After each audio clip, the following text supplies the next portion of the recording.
Welcome everyone to Dead Talk Live. I'm your host Viz from Walking Dead Now. Want to welcome all of our viewers today. If you're joining us for the first time and if you want more information about our show, please visit our website right up there at deadtalklive.com. I have completely revamped the website, and it used to be just one long page, and I broke it up into very cool, interesting sections, make it easier for you guys to navigate. So please go ahead and check it out. Let me know what you guys think of the new webpage design. And of course, if you haven't already done so, please visit us on YouTube. The name of our channel is called Walking Dead Now. And please subscribe if you have not already done so. Saz is going to be handling the text chats tonight, and I'll be talking to you guys live on the air. And I just want to say to some of the people that are joining us, hello. Late Mike is with us. Xanders, Breeze with us on Facebook. Herbal is with us on YouTube. Jennifer John Wesley, hello. Andrew is joining us on Twitter. Let's see. Herbal is with us. Caden is also joining us. Let's see what's going on over on the Instagram side. Have to scroll all the way up. We have Mary61 Mom joining us. Salmon Poot is also giving us a smiley love face. Christian is with us. Marie is going to be moderating Instagram tonight. I Am Pretty Chem is giving us a smiley love face as well. CC Wheezy is joining us. AZ Gamer is with us saying, hey Viz, hey Gamer. Good to have you on the show tonight. Thalia is also joining us on Instagram. So I hope everyone is doing well. It's been a very busy day for me today. We have confirmed dates for the following guests. So Emma Bell, who played Amy, Andrea's sister, is going to be joining us on Tuesday, September 8th, 1 week from today. And then the next day after that, on September 9th, we are going to have Elizabeth Faith Ludlow, who played Negan's savior, Arat, try to turn good person into the communities, but Oceanside wasn't having that. And they put her down for what she did when she was with Simon in slaughtering the men of Oceanside. So Arat, played by Elizabeth Faith Ludlow, is going to be joining us on September 9th. That's a week from tomorrow. And then Andrew Rothenberg, who is Jim from season 1, who lasted the majority of season 1, but to this date has left a real big impression on all of us Walking Dead fans. He is going to be joining us on September 18th. So we have confirmed dates for those 3 special guests. We are still working on dates with Juan Javier Cardenas, who played Dante, the Alpha spy that she sent into Alexandria, who ultimately took out Sadiq. And we are also working on dates with Matt Mangum, who played DJ, another savior turned good guy that was part of Alpha's Kingdom Massacre. He was one of the heads on the pikes. So we have a lot of good guests coming up. A lot more are going to be announced. So please stay tuned as our list is going to be constantly getting updated. And for the latest up-to-date news and guest lists and everything, again, go to the website, deadtalklive.com. Today, I'm also very happy to announce that Ismail Bakurai is the longtime viewer of ours from Instagram, has officially joined our Dead Talk Live team. He's coming on as a writer, and we all want to welcome Ismail on board. We are very lucky to have him and his talents. And guys, we are looking for people. Walking Dead Now, Dead Talk Live is growing at an exponential rate, to put it mildly. We are currently a team of 10, and we need more. So if you go to the website, there is also a section if you're interested. I have the positions that are available as internships. If you guys want to come on board and help out, the section on the website is called Join Our Team. So check it out, see what's available, see if you want to contribute to this show, contribute to Walking Dead Now, fill out the short form, and I'll be getting back in touch with you very shortly. So if you're interested, please go on ahead and do that. Evelyn is joining us as well on Instagram, Evelyn Elizabeth 08. Welcome, Evelyn. Janie Joe from Canada is with us as well. Welcome, Janie. Let's see. MQ is giving us a thumbs up. Abu is also with us and waving at us on Instagram. So let me go back up to the YouTube, Facebook, Twitter people. Let's see. Kimmy is with us. Singer Chick is with us on YouTube as well, saying evening all. Let's see. Just scrolling down the list. Ria has joined us on Facebook, saying hello to everyone. Chunky Spaghetti. Love that name. Chunky Spaghetti is joining us on YouTube, saying, I am so excited to see them on the show. Yes, we are very excited as well to have them on the show. I'm a White Boy is joining us. Herbal Mike 97 is also with us on YouTube. So let's see what we have for you guys today. As we previously mentioned, Norman Reedus, who of course is Daryl, auditioned for the role of Merle and Daryl Dixon on the show. Audition tape showing The Walking Dead star Norman Reedus screen test for the roles of Merle and Daryl Dixon aired during The Walking Dead Season 1 beginnings on the AMC Marathon yesterday, celebrating the show's first season ahead of its 10th anniversary. The one night only, it's 10 years. I mean, wow. This October 31st is going to be 10 years to the date that we got the series premiere of The Walking Dead, Season 1, Episode 1. Wow.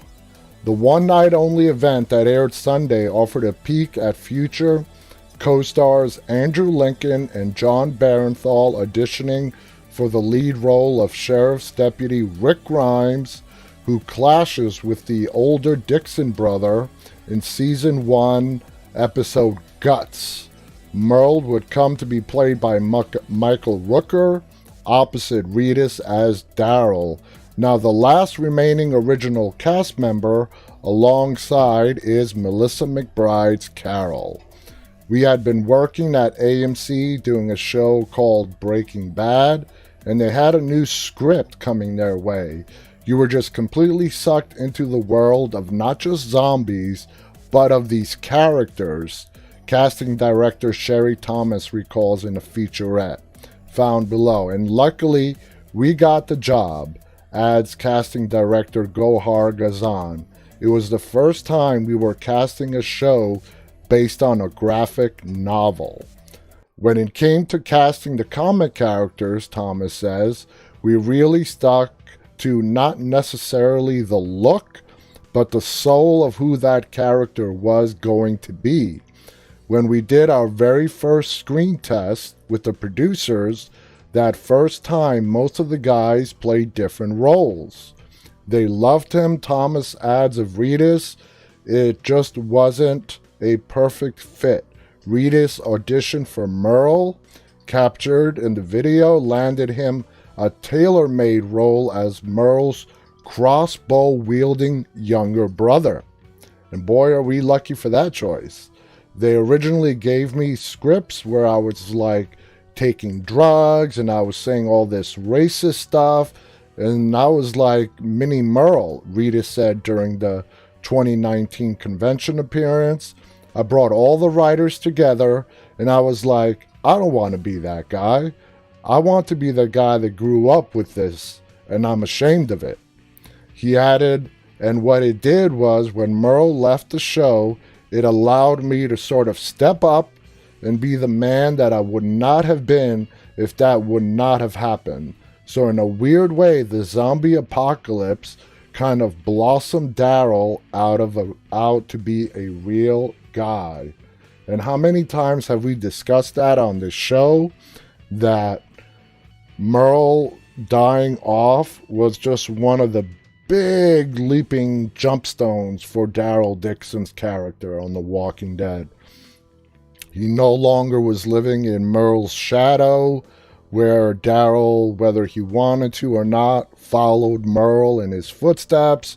Whatever Merle did, Daryl begrudgingly followed along, even though the majority of the time he did not believe or agree with what Merle was doing. But, these are some great featurettes. I checked them out. You guys should check them out as well. Some really, really good, interesting stuff right there. If you didn't see it yesterday, just go on ahead and search for them and check them out. They're really, really cool. Let's see. Chunky Spaghetti on YouTube writes, I looked up how many more seasons they are making still, and so many sources said 12 seasons, and I'm very sad. 12 seems to be the number. Now, after 12, it's not set in stone, guys, but after 12 seasons, depending on where the ratings are, they will decide if they want to make more or if they're going to be focusing on more spin-offs with some of the characters that are on The Walking Dead right now.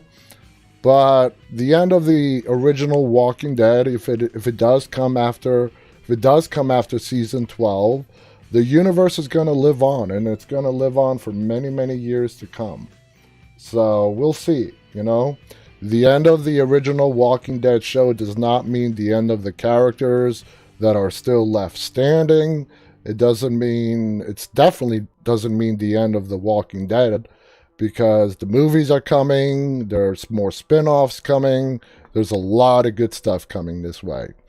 Kat has just joined us on YouTube. Welcome, Kat. Lindsay Sparks on Facebook writes, the performance by Norman Reedus as Daryl is amazing. It absolutely is. Janie Joe says, I've seen it. So crazy, talking about those featurettes. CC Weezy is asking who has seen the new trailer. I have. It's pretty awesome. CC Weezy writes, why are they walking in the horde? Well, that's because of whatever plan they came up with. And we will find out. And it's going to be less than 5 weeks from now. We're going to find out the answer to that when we actually get to watch the finale. Singer Chick on YouTube writes, I would love to see Angela Kang keep it going for a few more seasons. She is so incredibly talented. She is. Caden on YouTube writes, I can't see The Walking Dead ending. And it won't be. It won't be. Welcome, Summer. Summer has joined us on YouTube. So, I don't know how many of you guys are card collectors, but you might be interested in this.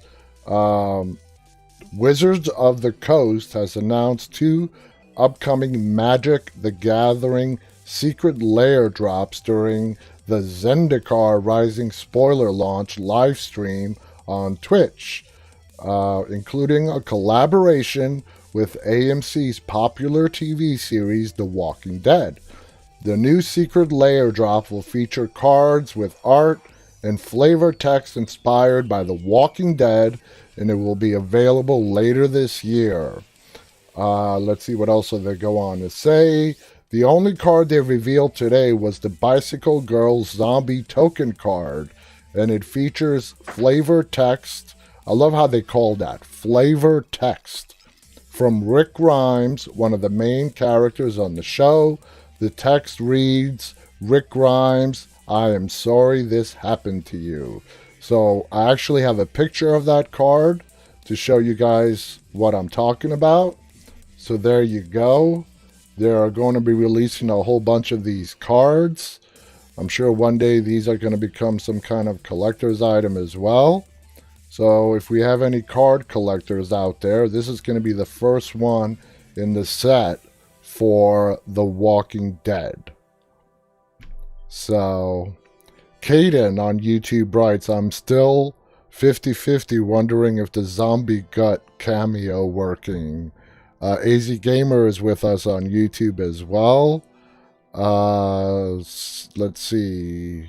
Just reading through the chats. Lindsay has met Norman Reedus at Montreal Comic Con 1 year ago, and he was very nice. Yep, we've all heard the things on how incredibly nice Norman Reedus is. I've seen a lot of pictures that a lot of fans have sent me with them and Norman together. Same thing goes for Andrew Lincoln. They're both incredible human beings. They appreciate the fans, and us as fans appreciate them. So it's great to see them take the time and take pictures with fans and just give their time over to the people who made the show what it is, what it became. So I think that's pretty cool. I think that's very cool. So, 10 behind-the-scene facts about the zombie makeup / costumes. This is an article from Screen Rant, okay? So, number 10, it takes about an hour and a half to do zombie makeup. Now, for some really elaborate zombie makeup, and also if you go back quite a few years before CGI, it was more like 6 to 8 hours of sitting in that chair to get the makeup on. But with CGI today, a lot of the stuff is added after filming with the magic of video. So, number 10 goes on to say the show makes use of some of the finest makeup artistry seen on not only television, but the entire industry in general. Naturally, it's a time-consuming and detailed process, but the crew behind The Walking Dead have been doing this job for a long time and thus have it down to a science. The artists also work in an assembly line. Now, I've mentioned this before. They can do like 40 to 50 zombies in an hour by setting up an assembly line of makeup artists. Somebody's responsible for doing the eyes, another person applies the blood, and they work their way through, and they can make up 40 to 50 zombies in an hour. Now, that's impressive. 20 to 30 gallons of fake blood are used for a single episode. That's crazy. The use of fake blood in Hollywood films and shows has always been an integral part of the production process, especially more so when it comes to something like The Walking Dead. In the zombie-filled, post-apocalyptic world of The Walking Dead, blood is as common as the walkers themselves, and as expected, lots of it is used in the production of episodes. Different kinds of blood are used as well, depending on the situation, and apparently the walkers, different thickness, darker blood for humans, different blood color for the walkers. I've also read an article about this in the past where if the blood is going to be displayed on a person's clothing and they're wearing light clothing, they're going to use a darker shade of blood, as opposed to if someone is wearing more darker colors, they are going to use a lighter shade of blood, just so the blood is visible on camera when they're actually doing the shooting. Caden on YouTube writes, I want to be a zombie. AZ Gamer writes, damn, that's awesome. 40 to 50 zombies in an hour. These guys have been doing it for a while, man. They've got it down pat. Number 8, lots of CGI is used. That's what I just mentioned. Although the well-done special effects are one of the most attractive parts of The Walking Dead, some situations still call for the use of CGI. For example, Beside the Dying Fire was shot during a cold night outside, and the editors had to digitally remove the vapor that was visibly coming out of the mouths of the extras, as zombies aren't supposed to breathe at all. In other cases, CGI has also been used to erase any instances where the extras happen to blink on camera, because zombies don't blink. Number 7, tons of hair conditioner is used. That's number 7, guys. Tons of hair conditioner is used. The walkers in The Walking Dead have spent years worth of time just aimlessly roaming around under the sun and in other possible unfavorable weather conditions, so their hair should look rough. To give the hair of the extras this damaged aesthetic, bottle after bottle of hair conditioner is used during production to give it a flat, greasy look. So for all you people that use too much conditioner, just keep that in mind. Sunscreen is put on the walkers. The location of where most of The Walking Dead is shot, Georgia, is a place known for its hot and humid atmosphere. Well, it's not that much different here in Virginia, let me tell you. As walkers, the extras who are playing the role might have to spend hours walking or just standing about under the searing heat of the sun, depending on what the scene or the situation calls for. So, you got to keep those zombies from getting sunburned. Number 5, extras playing walkers are told to walk as if they are drunk. Now, we all know, and I've heard, at least the majority of us have heard, that anyone who's going to be a walker on The Walking Dead has gone through Greg Nicotero's little school of how he wants the walkers for The Walking Dead to portray themselves. Now, hundreds of walkers appear on The Walking Dead, and each and every one of the extras playing the role the role of one is sent to zombie school. I just said that. Where there are about 200 people are auditioned at the start of every season. They are all taught to walk and behave in the same manner so that a level of consistency is maintained in everybody's performance. And they are told to act as if they are drunk. And this goes back to some of our previous guests and what they've had to say about Greg Nicotero and how very detail-oriented he is, and that really makes such a big difference from being a good director, producer, to being a great director and producer, is paying attention to the detail. And of course, on The Walking Dead, you want the walkers to be moving all in a similar fashion. You don't want one walker to be moving one way and another one to be moving the other way, because then eventually the audience is going to catch on and they're going to start asking questions. All right, number 4 on the list, walkers are decaying.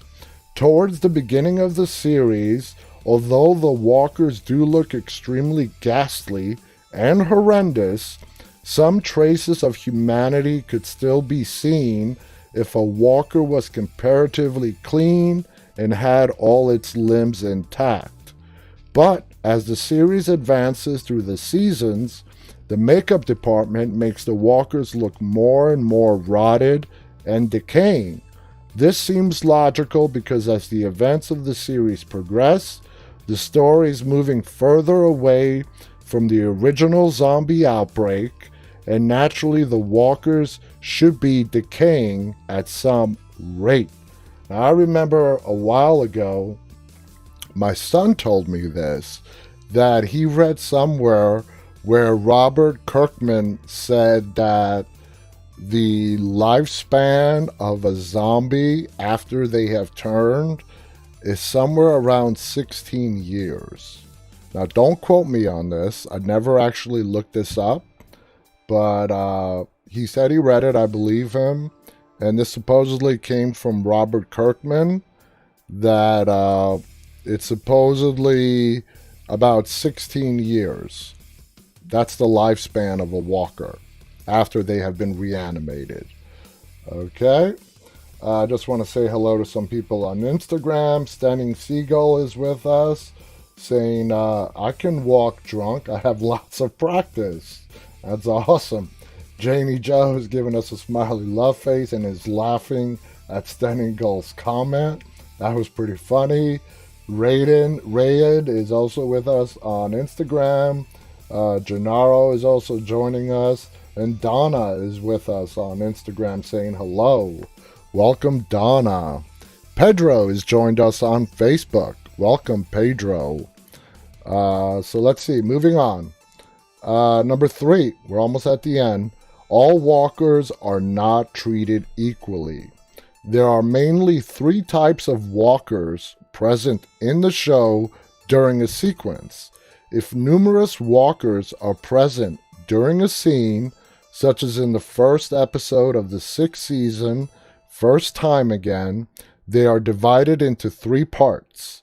The ones that are featured the most directly in front of the camera and have the most screen time are the ones that require the most devotion when it comes to makeup. The walkers that are a bit further from the camera don't need to have the most perfect look, and the walkers that are the furthest in the background require very little makeup. This saves time and cost for the production team, and it just makes perfect logical sense. Number 2 on the list. This is funny. The walkers eat pickled ham. So all you guys who want to be walkers out there, you're going to have to eat pickled ham. So you may want to rethink that. One of the most well-known aspects of zombies is their yearning for eating flesh, mostly human. It is one of the most common tropes associated with zombies in Hollywood, seen in several zombie movies such as World War Z and 28 Days Later. Now, in World War Z, they did not actually eat the person. The rage zombies in World War Z, that's what I like to call them, rage zombies, as opposed to snail zombies on The Walking Dead, because of how fast they move. They seem to have a singular purpose. The rage zombies in World War Z, their main purpose was to bite and then move on.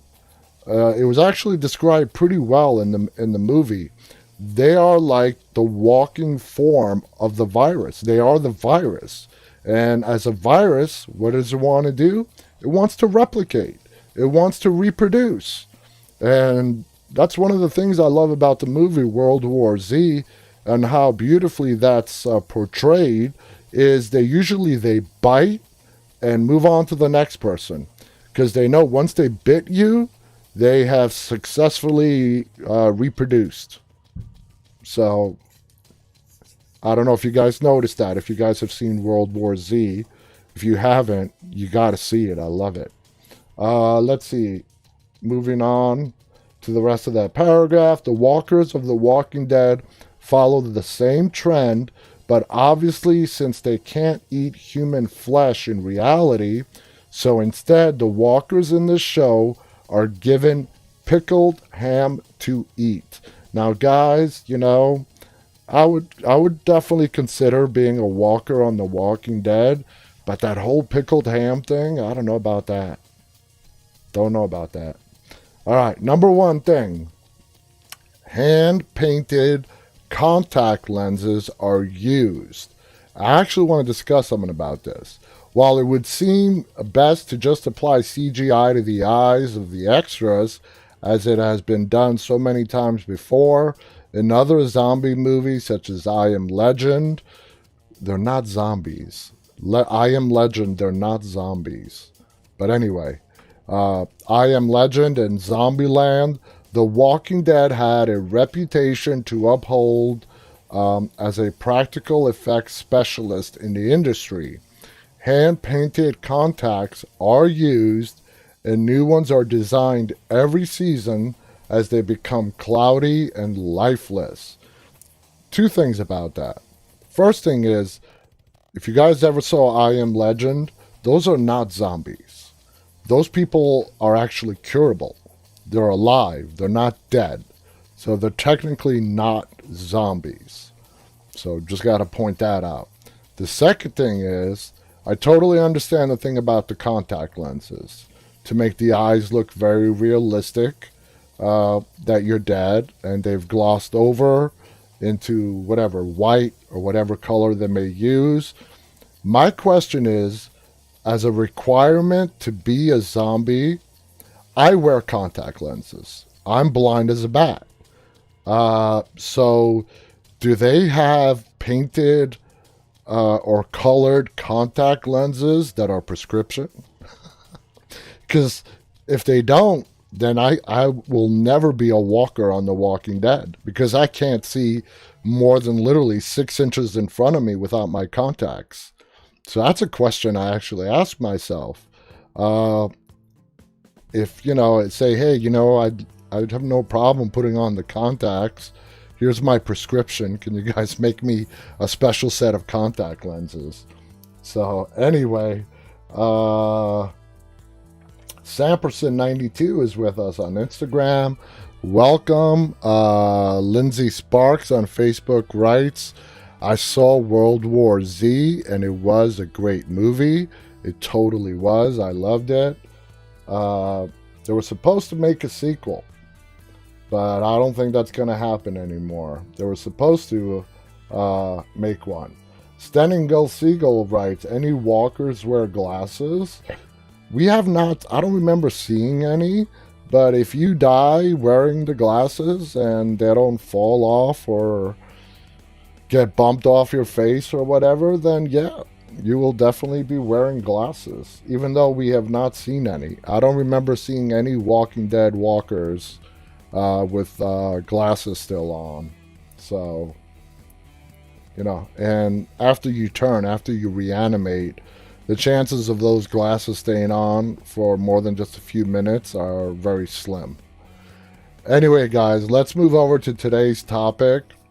We're going to be talking about today is characters who have had to put down their own family members on the Walking Dead universe, okay? So, where do we start off with? But,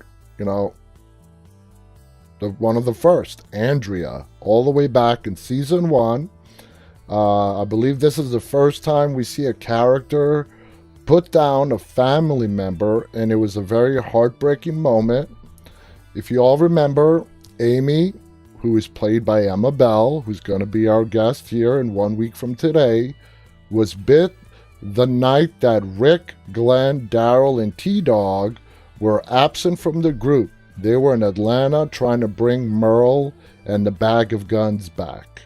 The remainder of the group were having a relaxing time, sitting around that campfire that night.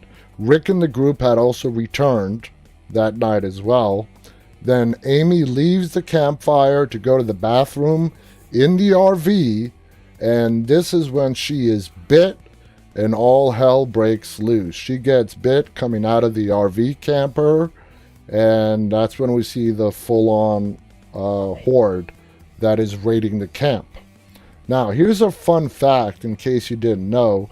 Greg Nicotero, who is one of the directors and special makeup effects and executive producer of The Walking Dead, was the walker who bit Amy.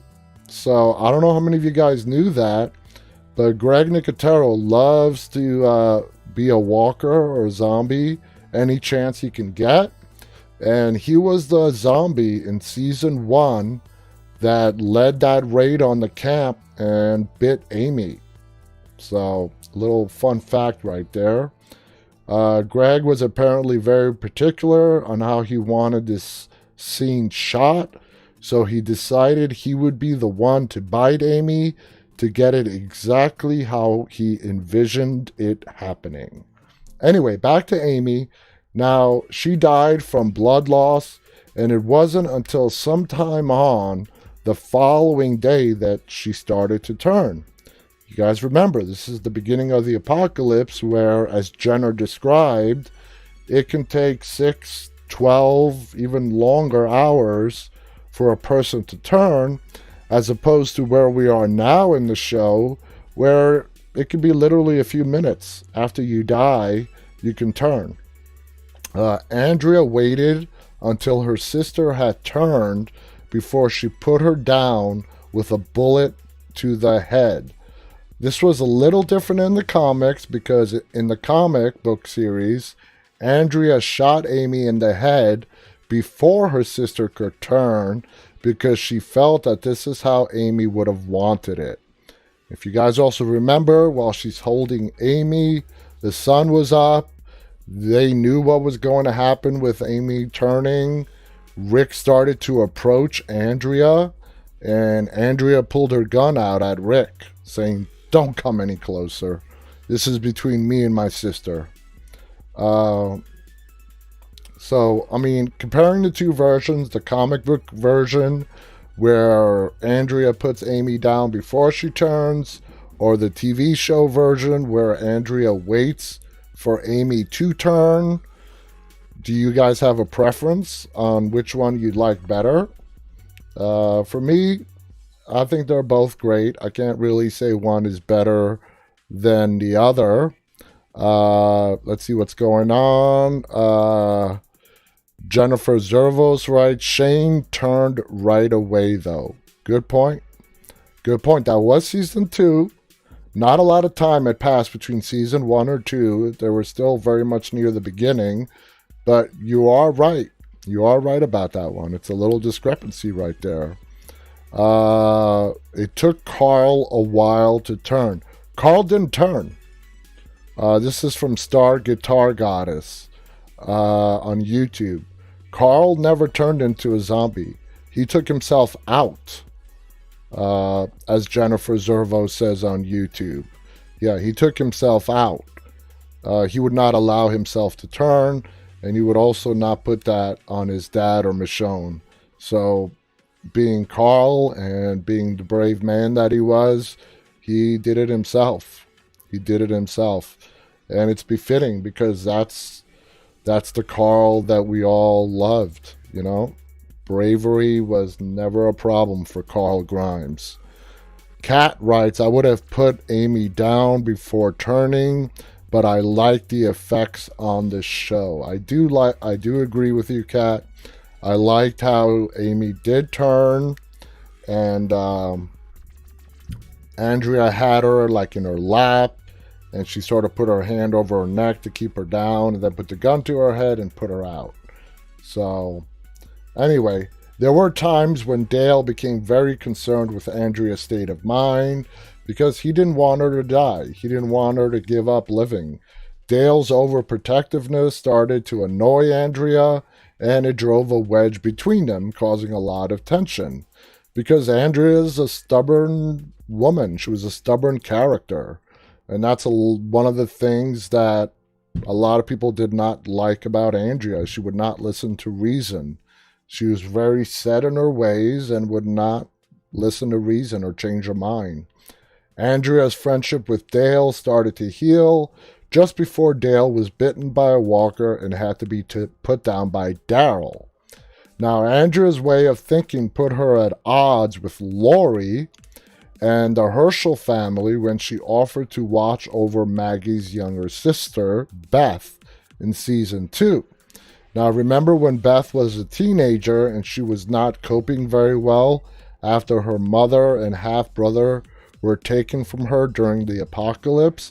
I believe they were the 2 of the walkers that Herschel had kept in the barn.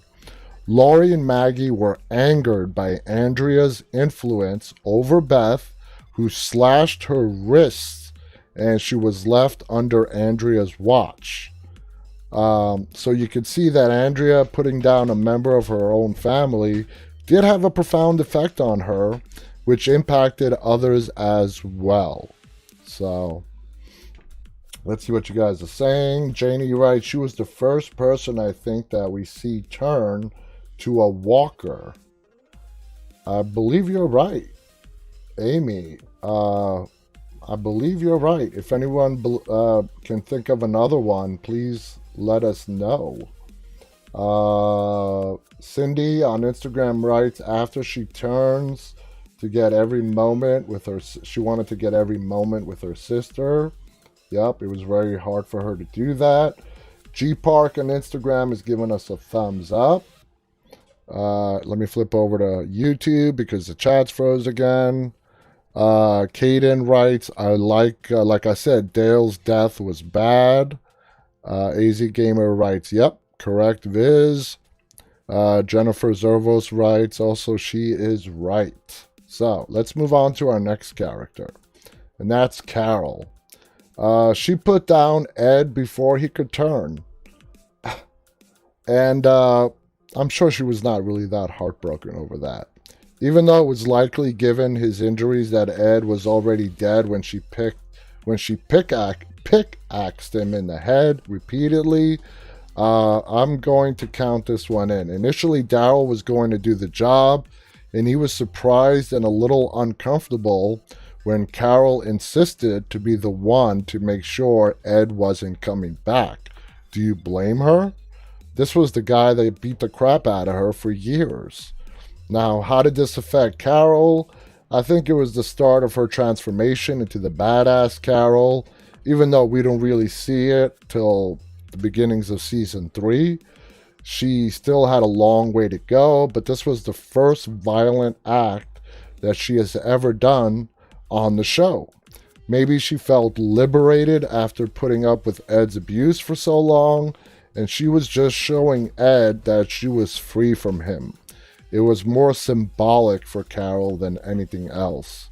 Now, it's interesting to note that in the comic books, Carol's husband committed suicide after losing his parents to walkers.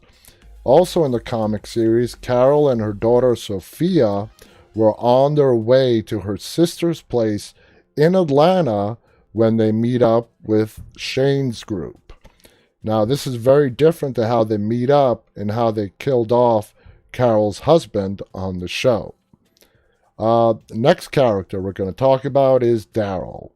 He had to put down the only living blood family member that he had left, and that was his brother Merle.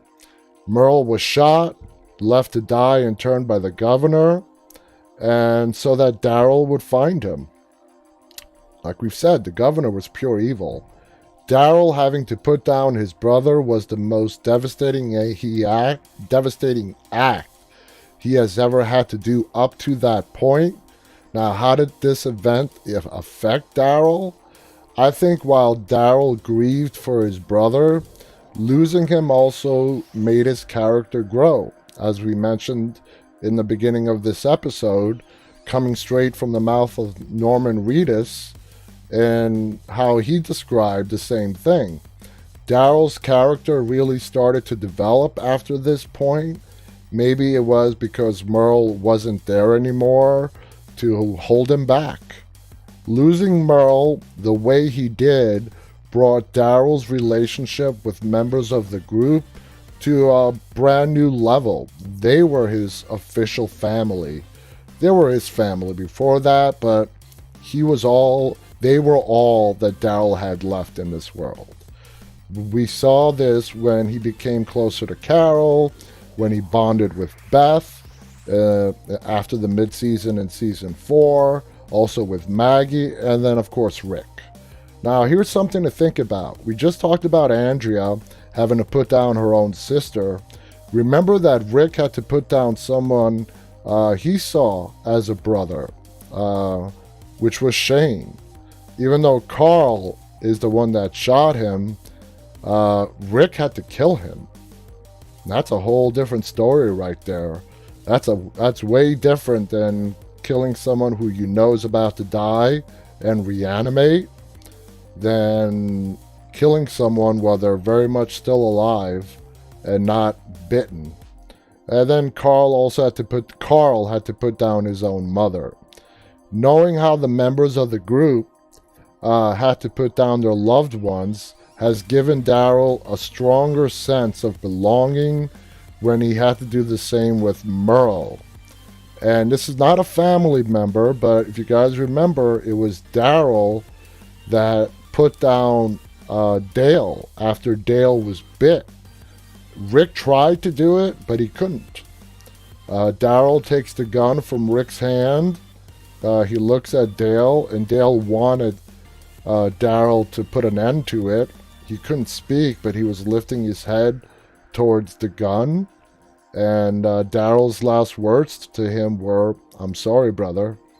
Knowing how the members of the group have had to put down their loved ones has given Daryl a stronger sense of belonging when he had to do the same to Merle. I guess in a sad way, he was sort of joining the club. The parallel that we're seeing in the brotherly relationship between Rick and Shane, and then Daryl and Merle. We all know how close Rick and Daryl have become.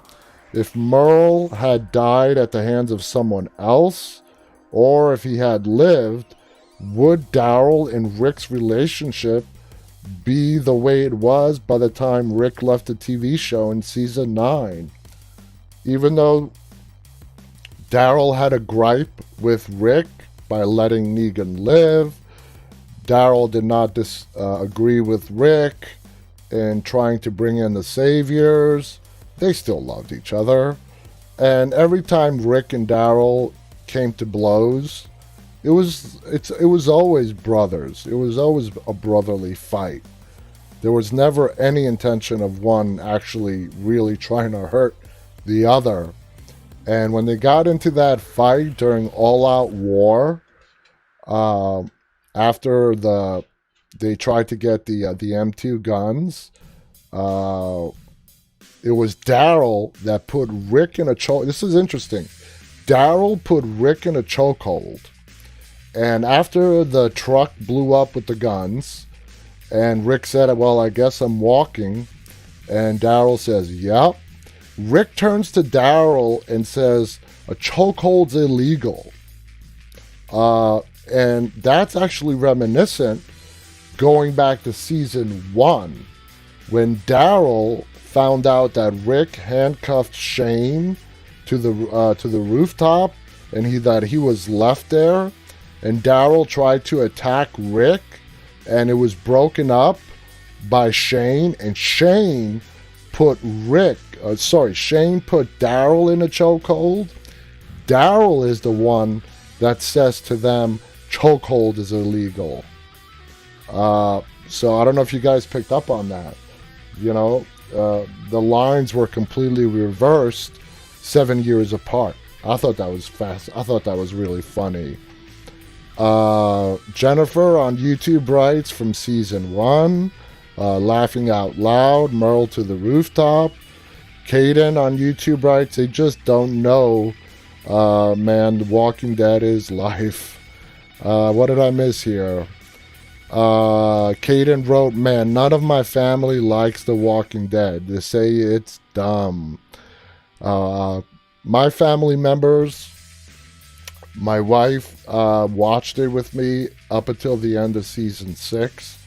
She knew what was going to happen, not to who, but what was about to happen in season 7.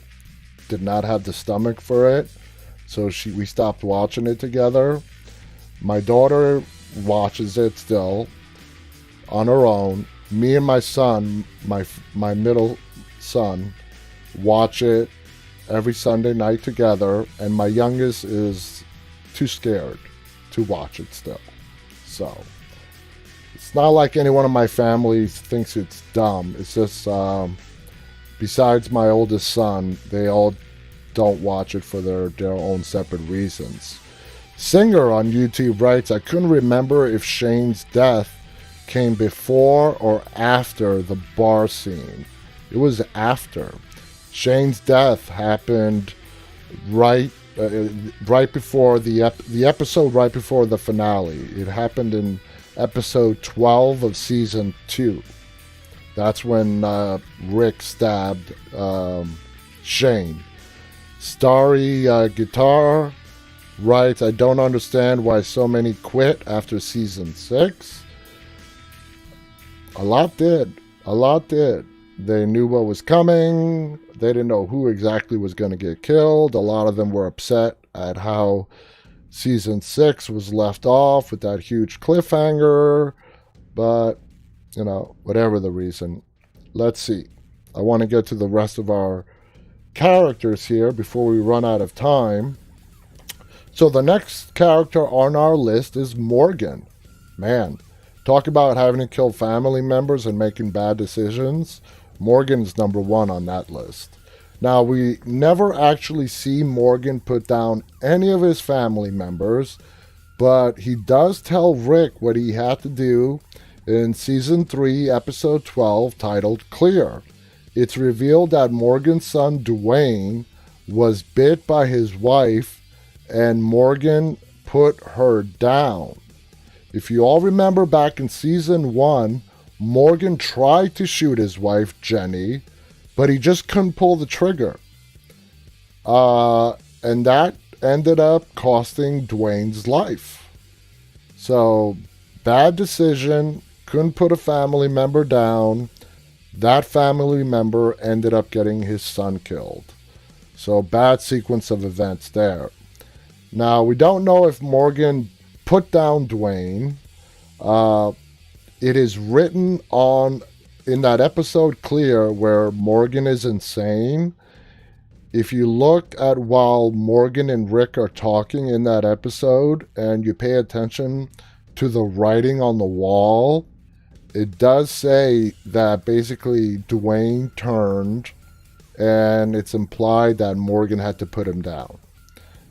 He doesn't mention that, though, what happens to his own son, which has led some people to speculate that he may return later on. But if you watch that episode again, and written on the board, it says Dwayne turned. So we know he died. Well, now these are the writings of a madman at the time. Morgan was completely insane and out of his mind.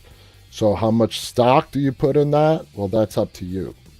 Now, in the comic books, Morgan's Dwayne does succumb when he is attacked by walkers, and instead of putting down his son, Morgan locks him up in the house with chains. Very similar to what the governor did with his daughter, named Penny, to which Michonne found very freaky. In the comic books, Morgan would murder other survivors to feed his son. Later on, and this is still in the comics, Morgan is offered to join Rick and his group, and Rick tries to convince him to put his son down. Unable to do it, Morgan lets Dwayne go. The comic book version of Morgan reminds me of how the governor, like I said, kept Penny chained up in the house. So going back to Morgan in the TV show, having to put down his undead wife after watching her attack their son, I think this is what caused Morgan to become unstable. I mean, you can't really question that. He went through his phase of killing, and he didn't care if he died along the way. In fact, he wanted to die. He just couldn't do it himself. He needed someone else to do it for him.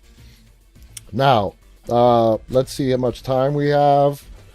Oh, we still have quite a few characters, but let's see how many we can go through here in the final moments, okay? Our next character is Spencer. Spencer is Deanna's son. Deanna died when Alexandria was overrun by walkers. We knew she was bit. Rick and everyone left her in the room as sort of a distraction for the walkers. Anyway, long story short, Rick and the Alexandrians overcome the walkers, which is one of the best episodes in the series, one of them. After that's over, Spencer goes looking in the woods for his mom because he checked all the walkers. She wasn't among them, and he wanted to put her down.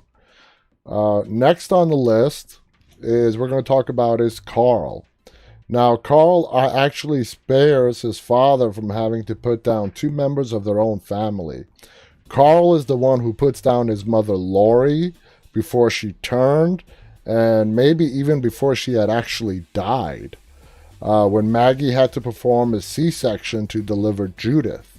And if you guys remember, it was Carol that was practicing to do a C-section just in case Lori needed one for the birth of Judith. This happened in the season 3, episode 4. Now, having to put down his own mother had a profound effect on Carl. It hardened him as a character, as he lost a lot of his innocence when it came time for him to do that. So also, let's see, growing up, he starts to adjust to his life, that he knows that, he starts to adjust to the world that he knows he's living in. Then in season 8, Carl spared Rick from having to put him down when Carl himself is bit as a walker. Act of bravery, just like we discussed before. So he's done that twice. The final character we want to talk about before we're out of time for tonight is Rosita. Rosita had to put down Siddiq, who isn't a family member as such, but he is the father of their daughter, Coco. Siddiq was murdered by Dante, who's Juan Javier Cardenas, is going to be a guest on our show, who was the infiltrator for the Whisperers, the spy that Alpha sent into Alexandria. Dante was going to stab Siddiq in the head after strangling him to death, but he was interrupted by Rosita, who arrived on the house to check up on Siddiq. During a violent scuffle between Dante and Rosita, Siddiq reanimates and is seen standing over the baby crib. Rosita literally had a split second to save Coco, and she didn't hesitate, and she put down Siddiq. Because Rosita is just a badass like that. So there you guys have it.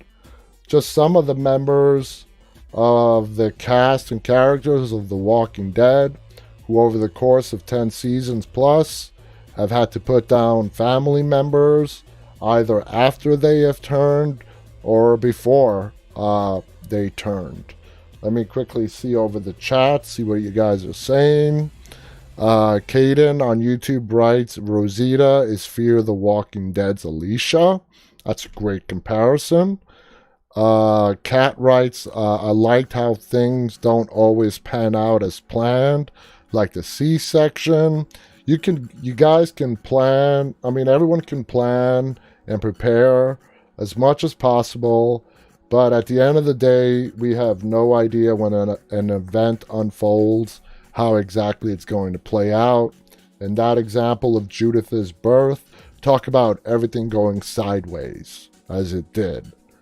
Caden writes on YouTube, that's when you give up and accept death. Chunky Spaghetti on YouTube writes, all that work Rick did at the prison, just gone in a couple of minutes by the governor. Yeah. The governor. He was brilliantly played by David Morrissey, but man, he was pure evil. And the surprising thing is that the governor was actually darker in the comic books. So anyway, guys, we are out of time for tonight. Thank you so much for spending this hour with me. You guys are awesome as always. Check out our newly designed website, deadtalklive.com. Visit us on YouTube. Channel name is Walking Dead Now. Please subscribe. Also visit us on IMDb and rate our show. Thank you so much for being a part of tonight. I'll be back on the air again tomorrow. Don't forget the dates for our upcoming guests. Submit your video and text questions to us right through our website. Just go to the menu item called Submissions. You could send in a video question and or a text question. So get those questions out. Make sure you list which guest your question is for. Until tomorrow night, guys, stay safe, stay walking.